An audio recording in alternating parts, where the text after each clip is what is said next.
आज खऱ्या अर्थानं झाली आणि आता इथून पूर्ण देशभर संपूर्ण देशात प्रत्येक राज्यात प्रत्येक जिल्ह्यात मोर्चे निघणार आहेत आणि आम्ही आमच्या हक्कासाठी लढणार आहे. सध्या आपण आयुक्तांना भेटला, त्यांनी आपल्याला नेमकं काय सांगितलं, काय आपल्याला आश्वासन देण्यात आलं? आयुक्ताला आम्ही जे निवेदन दिलं ते आयुक्तामार्फत श्रम मंत्र्याला पाठवलं जाणार आहे. ते पाठवतीलच.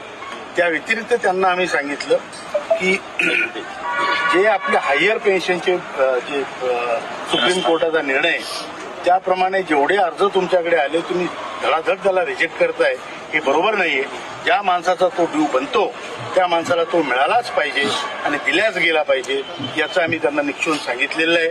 आणि अशी काही कंप्लेंट जर याच्या पुढे आमच्याकडे आली तर आम्ही हे तर फार कमी संख्या आहे, आज 400-500 लोक, पुढे आम्ही 1,500-2,000 लोक यांच्या ऑफिसमध्ये जाऊन त्यांच्या टेबलावर भाकरी खाऊ, इतकं नक्की. धन्यवाद.